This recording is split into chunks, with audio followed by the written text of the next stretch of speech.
warahmatullahi wabarakatuh. Kami dari kelompok 1 yang terdiri dari Ervina Fadilatul Hamidah, Vita Septioningsi, Ilmiati Aziza, Lydia Kusmawati, dan Lisa Fitria akan mempresentasikan tentang pengertian dan konsep dasar bank yang terdiri dari 1. Pengertian bank, 2. Prinsip perbankan, 3. Asas, fungsi, dan tujuan bank, 4. Sumber dana bank, 5. Kebijakan perbankan di Indonesia, 6. Risiko perbankan.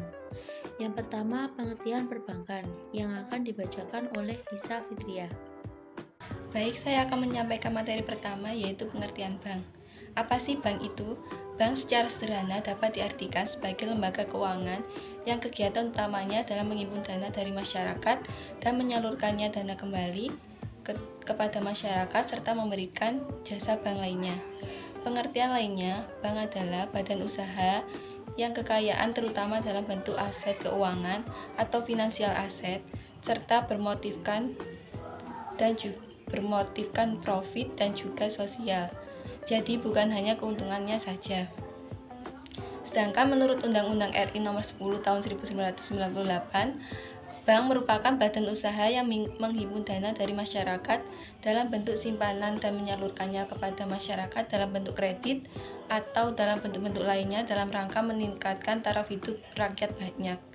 Sedangkan menurut Pasak nomor 31, bank adalah suatu lembaga yang berperan sebagai perantara keuangan atau finansial intermediary antara pihak-pihak yang memiliki kelebihan dana atau surplus unit dengan pihak-pihak yang memerlukan dana atau defisit unit serta sebagai lembaga yang berfungsi memperlancar lalu lintas pembayaran. Jadi, dapat disimpulkan bahwa bank merupakan perusahaan yang bergerak di bidang keuangan, artinya usaha perbankan selalu berkaitan dengan masalah di bidang keuangan. Dari pemaparan di atas, dapat disimpulkan bahwa usaha perbankan meliputi 3 kegiatan utama, yaitu menghimpun dana, menyalurkan dana, dan memberikan jasa bank lainnya. Kegiatan menghimpun dana dan menyalurkan dana merupakan kegiatan pokok perbankan, sedangkan kegiatan memberikan jasa-jasa bank lainnya hanyalah merupakan pendukung dari kegiatan tersebut. Yang pertama, menghimpun dana. Menghimpun dana maksudnya adalah mengumpulkan atau mencari dana dengan cara membeli dari masyarakat luas dalam bentuk simpanan giro, tabungan, dan deposito. Pembelian dana dari masyarakat ini dilakukan oleh bank dengan cara memasang berbagai strategi agar masyarakat mau menanamkan dananya. Jenis simpanan yang dapat dipilih oleh masyarakat adalah simpanan giro, tabungan, sertifikat, serta deposito. Ada juga yang dipilih masyarakat, yaitu deposito berjangka, di mana masing-masing jenis simpanan yang ada memiliki kelebihan dan kekurangannya sendiri. Kegiatan penghimpunan dana ini sering disebut dengan istilah funding. Yang kedua, menyalurkan dana. Menyalurkan dana adalah melemparkan kembali dana yang diperoleh dari simpanan giro, tabungan, dan deposito ke masyarakat dalam bentuk pinjaman atau kredit bagi bank yang berdasarkan prinsip konvensional atau pembiayaan bagi bank yang berprinsip syariah. Kegiatan penyaluran dana ini juga disebut dengan perbankan dengan istilah lending. Yang terakhir, memberikan jasa bank lainnya. Jasa lainnya yang merupakan jasa pendukung atau pelengkap kegiatan perbankan. Jasa-jasa ini diberikan terutama untuk mendukung kelancaran kegiatan menghimpun dana dan menyalurkan dana, baik yang berhubungan langsung dengan kegiatan simpan dan kredit maupun tidak langsung. Bagi perbankan yang berdasarkan prinsip konvensional, keuntungan utama diperoleh dari selisih bunga simpanan yang diberikan kepada penyimpan dengan bunga pinjaman atau kredit yang disalurkan. Keuntungan dari selisih bunga ini di bank dikenal dengan istilah spirit based. Jika suatu bank mengalami kerugian dari selisih bunga, di mana suku bunga simpanan lebih besar dari suku bunga kredit, istilah ini dikenal dengan negative spirit. Kemudian bagi bank yang berdasarkan prinsip syariah, keuntungan bukan diperoleh dari bunga.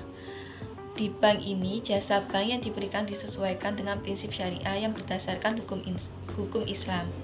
Prinsip syariah yang ditetapkan oleh bank syariah adalah yang pertama, pembiayaan berdasarkan prinsip bagi hasil atau mudharabah.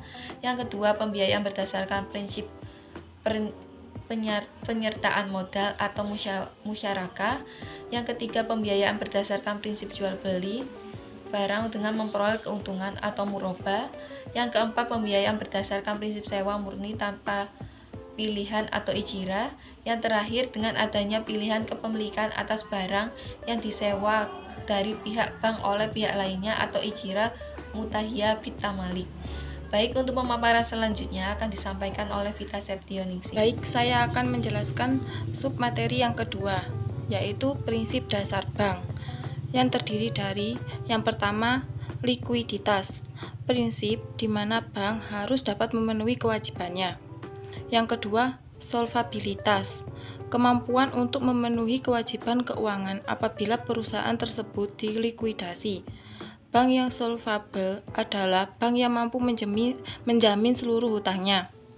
Yang ketiga, rentabilitas, kemampuan suatu perusahaan untuk menghasilkan laba selama periode tertentu. Sub yang ketiga yaitu asas, fungsi, dan tujuan bank di Indonesia. Yang pertama, asas, yaitu perbankan Indonesia dalam melakukan usahanya berasaskan demokrasi ekonomi dengan menggunakan prinsip kehati-hatian. Yang kedua, fungsi bank. Fungsi utama bank adalah menghimpun dana dari masyarakat dan menyalurkannya kembali kepada masyarakat untuk berbagai tujuan. Fungsi bank sendiri terdiri dari 3 fungsi, yaitu yang pertama, agent of trust. Masyarakat akan mau menitipkan dananya di bank apabila dilandasi adanya unsur kepercayaan. Masyarakat percaya bahwa uangnya akan disalahgunakan oleh bank, uangnya akan dikelola dengan baik, bank tidak akan bangkrut, dan pada saat yang dijanjikan simpanan tersebut dapat ditarik kembali dari bank. Yang kedua, agent of development. Kegiatan bank berupa dan menyalurkan dana sangat diperlukan bagi lancarnya kegiatan perekonomian di sektor real. Kegiatan bank tersebut memungkinkan masyarakat melakukan kegiatan investasi, kegiatan distribusi, serta kegiatan konsumsi barang dan jasa. Yang ketiga, agent of service. Selain melakukan penghimpunan dan penyaluran dana, bank juga memberikan penawaran jasa perbankan lain kepada masyarakat. Jasa yang ditawarkan ini erat kaitannya dengan kegiatan perekonomian masyarakat secara umum. Tujuan bank. Yang pertama, lembaga kepercayaan masyarakat dalam kaitannya sebagai lembaga penghimpun penyalur dana. Yang kedua, pelaksana kebijakan moneter. Yang ketiga, lembaga yang ikut berperan dalam membantu pertumbuhan ekonomi serta pemerataan agar tercipta sistem perbankan yang sehat, baik sistem perbankan secara menyeluruh maupun individual, dan mampu memelihara kepentingan masyarakat dengan baik, berkembang secara wajar, dan bermanfaat bagi perekonomian nasional. Untuk materi selanjutnya akan dijelaskan oleh Lydia Kusmawati. Untuk selanjutnya yaitu sumber dana bank. Sumber dana bank yang dapat dipilih disesuaikan dengan penggunaan dana bank nantinya. Adapun jenis sumber-sumber dana bank yaitu yang pertama, dana yang bersumber dari bank itu sendiri. Adalah sumber dana yang bersumber dari bank itu sendiri merupakan sumber dana dari modal sendiri, yaitu modal yang berasal dari setoran para pemegang saham. Yang kedua, dana yang berasal dari masyarakat luas adalah sumber dana ini merupakan sumber dana terpenting bagi kegiatan operasi bank dan merupakan ukuran keberhasilan bank jika mampu membiayai operasinya dari sumber dana ini. Pencaharian dana dari sumber ini relatif paling mudah jika dibandingkan dengan sumber lainnya dan pencarian dana dari sumber dana ini paling dominan. Asalkan bank dapat memberikan bunga dan fasilitas menarik lainnya. Akan tetapi, pencarian sumber dana dari sumber ini relatif lebih mahal jika dibandingkan dari dana sendiri. Untuk memperoleh sumber dana dari masyarakat luas, bank dapat menawarkan berbagai jenis simpanan. Pembagian ini dimaksudkan agar masyarakat yang akan menyimpan dana ke bank mempunyai banyak pilihan sesuai dengan tujuan masing-masing.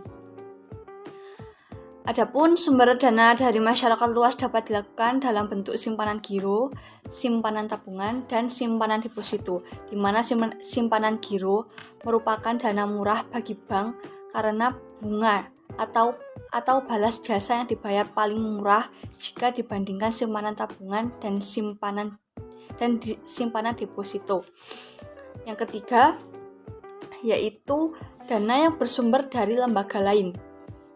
Adalah sumber dana yang ketiga ini merupakan tambahan jika bank mengalami kesulitan dalam pencarian sumber dana yang pertama dan yang kedua di atas.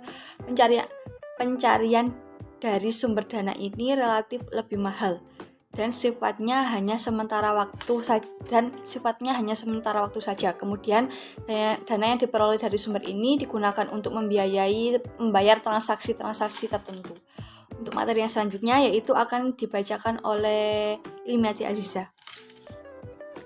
Materi yang kelima yaitu kebijakan perbankan di Indonesia. Yang pertama, arsitektur perbankan Indonesia atau API. API merupakan suatu kerangka sistem dasar perbankan Indonesia yang bersifat menyeluruh dan memberikan arah, bentuk, dan tatanan industri perbankan untuk rentang waktu 5-10 tahun ke depan. Kebijakan beberapa sasaran yang ingin dicapai dalam arsitektur perbankan sebagai berikut. Yang pertama, menciptakan struktur perbankan domestik yang sehat dan mampu memenuhi kebutuhan masyarakat dan mendorong pembangunan ekonomi nasional yang berkesinambungan. Yang kedua, menciptakan sistem pengaturan dan pengawasan yang efektif dan mengacu pada standar internasional. Yang ketiga, menciptakan industri perbankan yang kuat, memiliki daya saing yang tinggi, serta memiliki ketahanan dan menghadapi risiko. Yang keempat, menciptakan good corporate governance dan dalam rangka memperkuat koordinasi internal perbankan nasional. Dan yang terakhir, mewujudkan infrastruktur yang lengkap untuk mewujudkan terciptanya industri perbankan yang sehat dan mewujudkan pemberdayaan dan perlindungan konsumen jasa perbankan. Yang kedua, membangun infrastruktur sistem keuangan Indonesia. Sistem keuangan ini adalah suatu sistem yang meliputi perbankan, pasar modal, asuransi dana pensiun, multifinance, dan infrastruktur lainnya yang saling berinteraksi dalam memobilisasi dan untuk investasi dan jasa keuangan termasuk sistem pembayaran. Sehingga elemen-elemen sistem keuangan tidak bisa dipandang secara terpisah. Yang ketiga yaitu pengembangan perbankan syariah. Pengembangan perbankan syariah berpedoman pada inisiatif strategis yang tertuang dalam cetak biru pengembangan perbankan syariah di Indonesia. Pelaksanaan inisiatif ini berfokus pada 4 pengembangan, yaitu kepatuhan pada prinsip syariah, ketentuan kehati-hatian, efisiensi operasi, daya saing, serta kestabilan sistem dan berkemanfaatan bagi perekonomian. Yang keempat, pengembangan bank perkreditan rakyat. Dalam rangka mewujudkan industri BPR yang sehat, OJK melaksanakan kebijakan restrukturisasi industri BPR dengan mengupayakan langkah penyehatan terhadap BPR bermasalah yang masih dapat diselamatkan melalui penambahan modal di store, merger, ataupun akuisisi dengan mendorong masuknya investor baru yang memiliki kemampuan untuk memperkuat modal dan manajemen BPR. Dan yang kelima yaitu penanganan dugaan tindakan pidana. Untuk memperlancar dan mempercepat proses penanganan penyimpangan di bidang perbankan, khususnya yang mengandung unsur pidana, OJK telah menjalin kerjasama dengan Kejaksaan Agung Republik Indonesia. Kerjasama yang dimaksud dituangkan dalam Nota Kesepakatan Bersama tentang Koordinasi Penanganan Perkara Tindakan Pidana di Sektor Jasa Keuangan.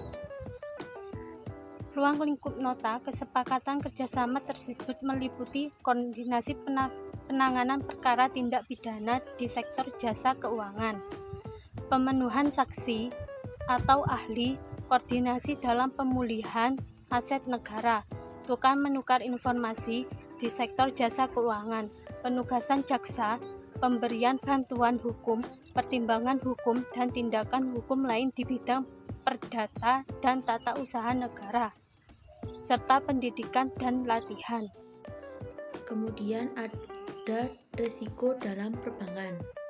Yang pertama, risiko kredit. Yang kedua, risiko pasar. Kemudian risiko likuiditas. Yang keempat, risiko operasional. 5, risiko hukum. 6, risiko strategi. 7, reputasi. 8, risiko kepatuhan. Kesimpulan, bank merupakan badan usaha yang menghimpun dana dari masyarakat dalam bentuk simpanan dan menyalurkannya kepada masyarakat dalam rangka meningkatkan taraf hidup rakyat banyak. Oleh karena itu, kita sebagai masyarakat harus memanfaatkan badan usaha ini dan juga harus bisa memegang kepercayaan masyarakat dengan cara mengelola manajemen bank itu sendiri dengan sebaik mungkin. Demikian presentasi dari kelompok kami. Apabila ada salah kata, kami mohon maaf yang sebesar-besarnya. Saya akhiri. Wassalamualaikum warahmatullahi wabarakatuh.